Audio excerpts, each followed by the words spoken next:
I like to tell the people home, I feel so safe tonight with all this police protection courtesy of G Unit. Fat Joe is man. Pussy boy. When I was with him, he would go, "We everywhere, you never there." And it's because I was already in the arenas. So what would I be doing back in the nightclub? Yeah. At that. Dr. Terrence T.A. Dixon filed a complaint alleging that he witnessed the rapper groom, isolate, and sexually exploit minors while employed by his company.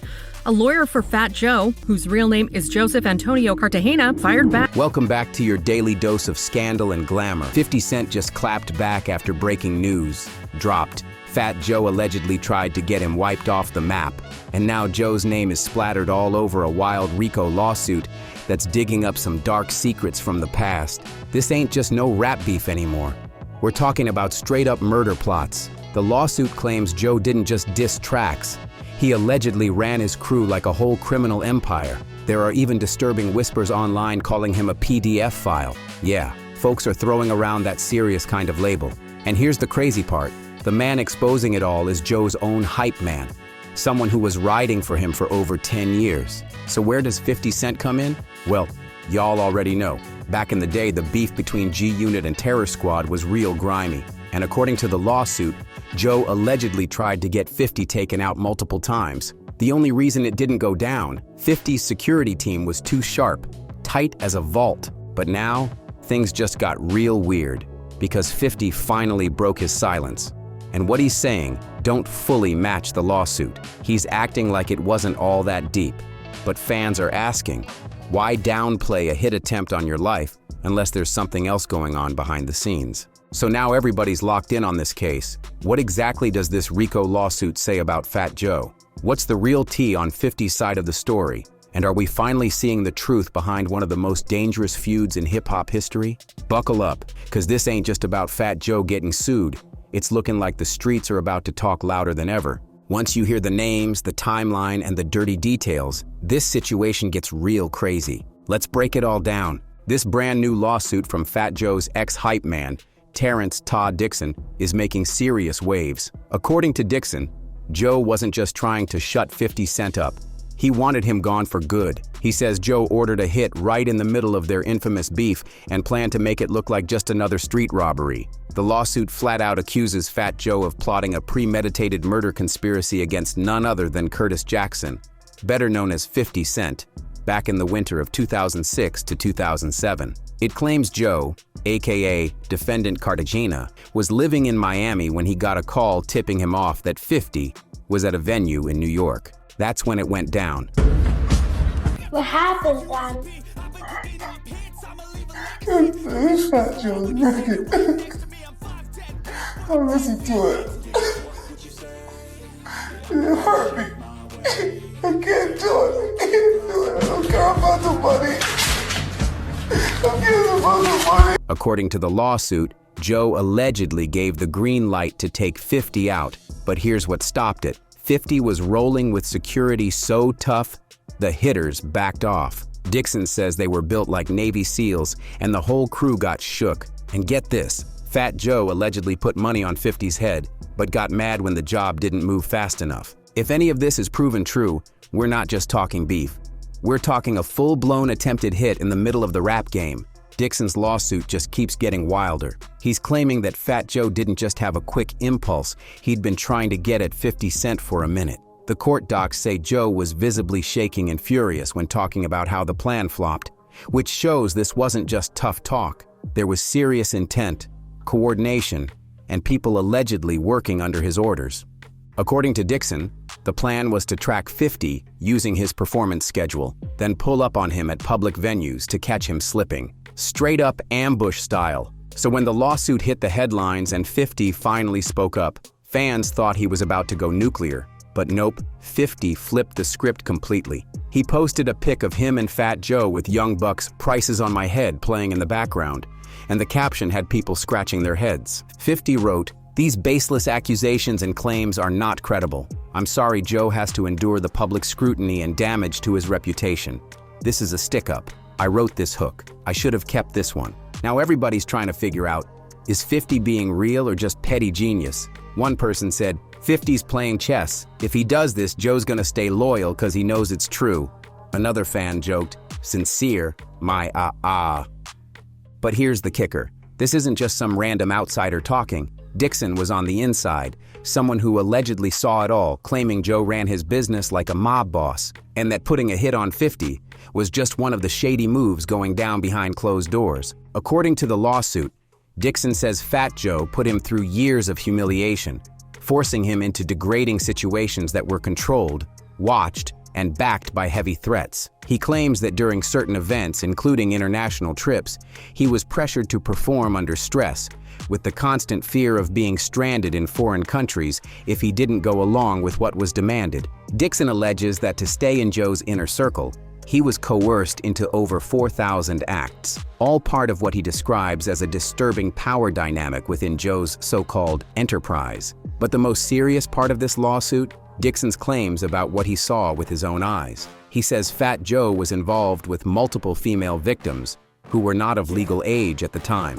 The document details that Dixon allegedly witnessed Joe with girls as young as 15 and 16 years old. He even names 3 Jane Doe victims, including one young girl, a 16-year-old from New York with Dominican roots, who he says was given money, clothes, and had her phone bill paid in exchange for certain inappropriate acts with Joe. These accusations aren't just career-threatening. They're the kind that could change everything if proven in court.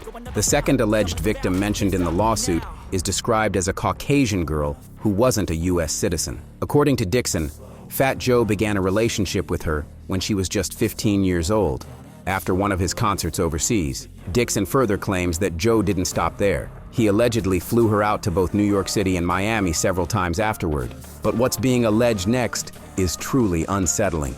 Dixon states that because the girl was still developing physically, Joe allegedly paid for her to undergo a cosmetic enhancement procedure at that young age. These are serious claims that paint a deeply troubling picture.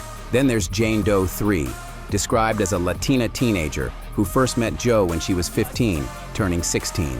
Dixon claims Joe became emotionally attached to her, even to the point where he thought about leaving his wife. If what Dixon is saying proves to be true, this situation could explode into something far more damaging than anything Fat Joe has ever faced in his career. The lawsuit gets even more intense when it comes to Jane Doe 3. According to Dixon, Fat Joe wasn't just emotionally involved. He allegedly covered all her bills, flew her overseas to tour stops, and even set her up in a condo in Florida, just blocks away from the home he shared with his wife. And during all of this, Joe was reportedly in his late 30s. To support his claims, Dixon included multiple photos of Jane Doe 3 hanging out with her high school friends. He says those pictures were taken during the exact same period that Fat Joe was allegedly taking her across state lines.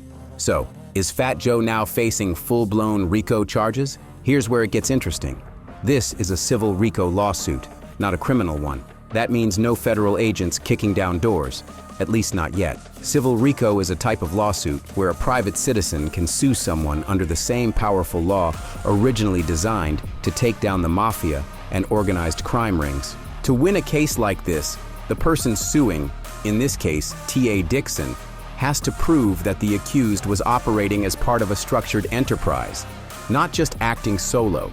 And that's exactly what Dixon is saying, that Fat Joe ran his whole operation like a controlled network, with people following orders and playing roles. If the court sides with Dixon, this could turn into a major legal storm. Dixon is making a bold claim. He's accusing Fat Joe of running a full-on criminal enterprise with the help of close associates. He even names 2 alleged co-conspirators, Pistol Pete Torres and Richard Rich Blairger. According to Dixon, these weren't just crew members, they were key players in what he describes as Fat Joe's tightly run organization. But for Dixon to win this civil RICO case, it's not enough to just name names. He's got to prove there was a pattern of racketeering activity. That means at least 2 separate criminal acts tied to this so-called enterprise. We're talking serious stuff like fraud, extortion, illegal trafficking, or witness intimidation. And it can't be some one-time situation. It has to show an ongoing pattern over time. What makes RICO cases so explosive, even civil ones, is the way they frame the whole thing. It's no longer about isolated bad decisions. It becomes a picture of organized crime running behind the scenes. That's why using the RICO label can shake things up fast. Even without criminal charges, it gets the public's attention. And more importantly, it gets the Fed's attention. Because let's be real, law enforcement loves when insiders flip. And that's exactly what Dixon is trying to present himself as.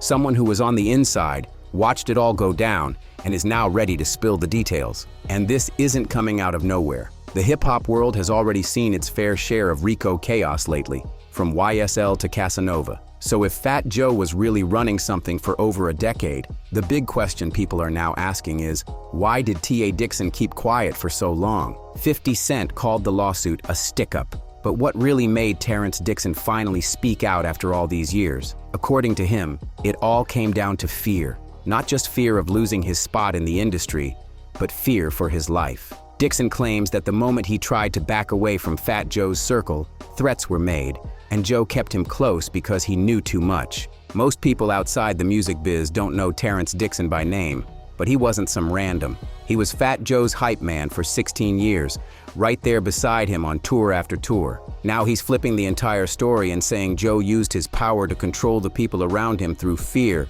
and intimidation. So now people are asking the big question, is this really about justice, or is it personal revenge? Dixon says this wasn't about one big blow-up.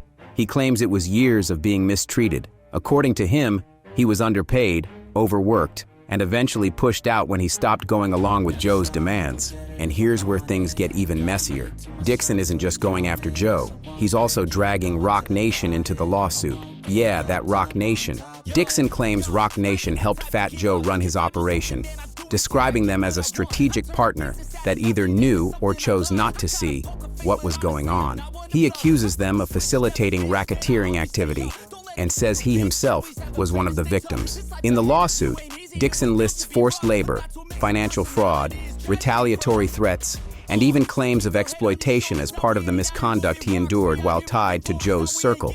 Now the spotlight's on more than just Fat Joe, and this might be only the beginning. Now here's what's got everybody talking: the timing. With Fat Joe keeping a low profile lately, and most of the heat landing on other major names in hip-hop, people are starting to ask, why now? Is Terrence T.A. Dixon trying to slide his lawsuit in while federal eyes are locked on the industry? Is this about truth and justice, or a move to cash in while the block is hot? Because let's not forget, we're talking about a 157-page civil RICO suit, packed with heavy allegations including claims of inappropriate conduct, financial manipulation, and witness intimidation.